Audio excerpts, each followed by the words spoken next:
പ്രതിപക്ഷ ഉപനേതാവ് പദവി തർക്കത്തിൽ പിണറായി വിജയനെതിരെ വീണ്ടും ആഞ്ഞടിച്ച CPI. Reporter big exclusive. മാതൃകയാകേണ്ടവർ മുന്നണി മര്യാദയുടെ ബാലപാഠം മറന്നുവെന്ന് CPI സെക്രട്ടേറിയറ്റ് അംഗം പി പ്രസാദ്. ഉപനേതാവ് ചർച്ചയ്ക്ക് ഫുൾ സ്റ്റോപ്പ് ഇടാൻ കഴിയില്ല. ഉപനേതാവ് പദവി CPIക്ക് തന്നെ ലഭിക്കണമെന്നും പി പ്രസാദ് റിപ്പോർട്ടറിനോട് പറഞ്ഞു. അതൊരു മുന്നണി മര്യാദയ്ക്ക് ചേരുന്ന ഒരു കാര്യമല്ല. ചർച്ച ചെയ്യാനും ചർച്ചയുടെ അടിസ്ഥാനത്തിൽ തീരുമാനിക്കാനും നിശ്ചയിച്ചിരിക്കുന്ന ഒരു കാര്യത്തിൽ ഏകപക്ഷീയമായ ഒരു നിലപാട് പറയുക, അഭിപ്രായം പറയുക എന്നത് ഒരു മുന്നണിയുടെ നേതാവിന് യോജിക്കുന്നതല്ല. ഇടതുപക്ഷ ജനാധിപത്യങ്ങളുടെ കൺവീനറടക്കം കമ്മ്യൂണിസ്റ്റ് പാർട്ടിയുമായി ബന്ധപ്പെടുകയും നിരന്തരമായ ചർച്ചകൾ നടത്തുകയും ചെയ്തിട്ടുണ്ട്. അതെല്ലാം ഒരു മര്യാദയുടെ ഭാഗമായിട്ടാണ് ഇരു പാർട്ടികളും അതിനെ കണക്കാക്കിയിട്ടുള്ളത്. മുന്നണി കൺവീനർ അത്തരത്തിൽ അഭിപ്രായം പറയുന്നതിന് അങ്ങേയറ്റത്തെ ബഹുമാനത്തോട് തന്നെയാണ് ഞങ്ങൾ അതിനെ പരിഗണിച്ചിട്ടുള്ളത്. ചർച്ചയിലൂടെ പരിഹരിക്കാൻ വേണ്ടി നിശ്ചയിച്ചിരിക്കുന്ന ഒരു കാര്യത്തിൽ ഏകപക്ഷീയമായ അഭിപ്രായ പ്രകടനം നടത്തുമ്പോൾ അവിടെ തകർക്കുന്നത് മുന്നണിയിൽ ഉണ്ടാവേണ്ട ഒരു ഐക്യത്തെയാണ്. മുന്നണിയുടെ ഒരു മര്യാദയാണ്. മുന്നണി മര്യാദ എല്ലാവരും പാലിക്കേണ്ട കാര്യമാണ്. മുന്നണി ഒരു രാഷ്ട്രീയ മുന്നണിയാണ്. ആ രാഷ്ട്രീയത്തിൻ്റെ അടിസ്ഥാനത്തിൽ മുന്നണിയാകുമ്പോൾ അവിടെ പങ്കുചേരുന്ന എല്ലാ പാർട്ടികൾക്കും പരിഗണന ലഭിക്കേണ്ട, തുല്യമായ പരിഗണന ലഭിക്കേണ്ട തന്നെയായിട്ടാണ്. ഇതൊരു ജനാധിപത്യത്തിന് ഇടവൊന്നുമല്ല. അല്ലെന്ന് വെച്ചാൽ അവിടെ ഒരു വോട്ടെടുപ്പിലൂടെയല്ല അവിടെ കാര്യങ്ങൾ തീരുമാനിക്കുന്നത്. പരസ്പരമുള്ള ആശയവിനിമയത്തിലൂടെയും സമവായത്തിലൂടെയുമാണ് മുന്നണിയെ കെട്ടുറപ്പോടുകൂടി മുന്നോട്ട് കൊണ്ടുപോകേണ്ടത്. അത്തരം കാര്യങ്ങൾക്കകത്ത് അതിനെക്കുറിച്ച് ഇടതുപക്ഷ മുന്നണിയിൽ ഈ കാര്യങ്ങൾ മനസ്സിലാക്കി കൊടുക്കുകയും അല്ലെങ്കിൽ എല്ലാവരുടെ മുമ്പിലും അവതരിപ്പിക്കുകയും മാതൃകയാകുകയും ചെയ്യേണ്ടുന്നവർ അതിൻ്റെ ബാലപാഠങ്ങൾ പോലും വിസ്മരിക്കുന്നത് നല്ലതല്ല. ഇടതുപക്ഷത്തിൻ്റെ കൂട്ടായ്മയിൽ ഒരു ചെറിയ അസ്വസ്ഥതയോ അസ്വാരസ്യമോ ഉണ്ടാവാൻ പാടില്ലാത്തതാണ്. അത് മുതിർന്ന നേതാക്കന്മാർ ഒന്നിച്ചിരുന്ന് ആലോചിച്ച് അവിടെ തന്നെ പരിഹരിക്കപ്പെടേണ്ട കാര്യമാണ്.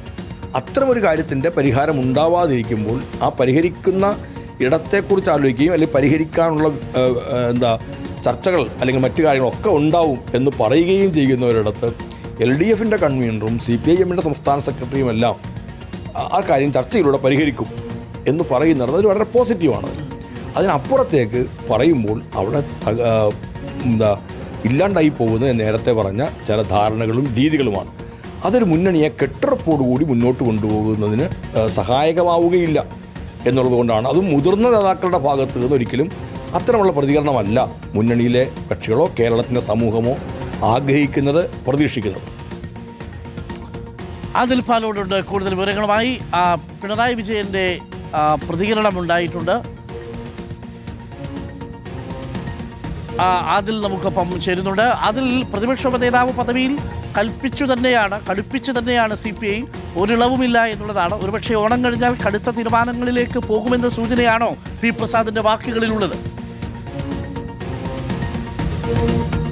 ഉറപ്പായും അങ്ങനെ തന്നെയാണ് അരുൺകുമാർ. പി പ്രസാദ് പറഞ്ഞു വെക്കുന്നത് ഒരു തരത്തിലും ഉപേക്ഷ ഇക്കാര്യത്തിൽ വിചാരിക്കില്ല എന്ന് തന്നെയാണ്. CPI ഇതല്ല പ്രതിപക്ഷ നേതാവിൽ നിന്ന് പ്രതീക്ഷിക്കുന്നത്. കേരള സമൂഹം പ്രതീക്ഷിച്ച മറുപടിയും പ്രതികരണവുമല്ല പിണറായി വിജയൻ നൽകിയത്. ഏറ്റവും രൂക്ഷമായ വിമർശനം മുന്നണി മര്യാദയുടെ മാതൃകയാകേണ്ടവർ മര്യാദയുടെ ബാലപാഠം മറന്നു എന്ന് പി പ്രസാദ്, CPIയുടെ മുതിർന്ന നേതാവാണ്, ചേർത്തല MLA, CPI സെക്രട്ടേറിയറ്റ് അംഗമാണ്, ഇപ്പോൾ ഈ വിധത്തിൽ പ്രതികരണം നടത്തിയിരിക്കുന്നത്. ഉപനേതാവ് ചർച്ചയ്ക്ക് ആർക്കും ഫുൾ സ്റ്റോപ്പ് ഇടാൻ കഴിയില്ല എന്നുകൂടി പറയുന്നുണ്ട്. ചർച്ചകൾ തുടരും. ഉപനേതാവ് പദവി CPIക്ക് തന്നെ ലഭിക്കണം എന്നുകൂടി CPI നേതാവ് ആവർത്തിച്ചു പറയുന്നുണ്ട്. പിണറായിയുടെ പ്രതികരണം മുന്നണി മര്യാദയ്ക്ക് ചേർന്നതല്ല, മുന്നണി ഐക്യത്തെ തകർക്കുന്ന പരാമർശമാണ് പ്രതിപക്ഷ നേതാവ് പിണറായി വിജയൻ നടത്തിയത്. ചർച്ച തുടരും എന്നാണ് LDF കൺവീനർ ആവർത്തിച്ചു പറഞ്ഞത്. CPMന്റെ സംസ്ഥാന സെക്രട്ടറിയും അതുതന്നെയാണ് CPI അറിയിച്ചത്. അതിനിടയിലാണ് മുന്നണിയുടെ കെട്ടുറപ്പിന് ഗുണകരമല്ലാത്ത ഒരു പ്രതികരണം പിണറായി വിജയൻ നടത്തിയത്. ഏതായാലും വാതിൽ അടഞ്ഞിട്ടില്ല എന്ന് CPI പറയുന്നു. ഫുൾ സ്റ്റോപ്പ് ഇടാൻ കഴിയില്ല. വീണ്ടും ചർച്ചകൾ തുടരും. ഇപ്പോൾ നടത്തിയിരിക്കുന്ന പ്രതികരണം പിണറായിയുടെ CPI പ്രതിപക്ഷ ഉപനേതാവ് ആരെന്നത് സംബന്ധിച്ചൊരു കത്ത് പ്രതിപക്ഷ നേതാവ് സ്പീക്കർക്ക് നൽകണം. ഈ കത്തിൽ ഒപ്പിടുമ്പോൾ ആരുടെ പേരാകും ഉണ്ടാവുക എന്ന ചോദ്യത്തിന് മറുപടിയായി തൃശ്ശൂരിലാണ് അത് CPM നേതാവിന്റെ തന്നെ പേരായിരിക്കുമെന്ന് പ്രതിപക്ഷ നേതാവ് പിണറായി വിജയൻ പറഞ്ഞത്. ഈ പ്രതികരണമാണ് വല്ലാതെ CPIയെ ചൊടിപ്പിച്ചിരിക്കുന്നത്.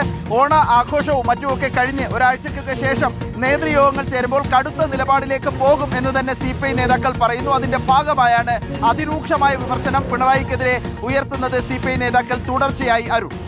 ഓക്കെ.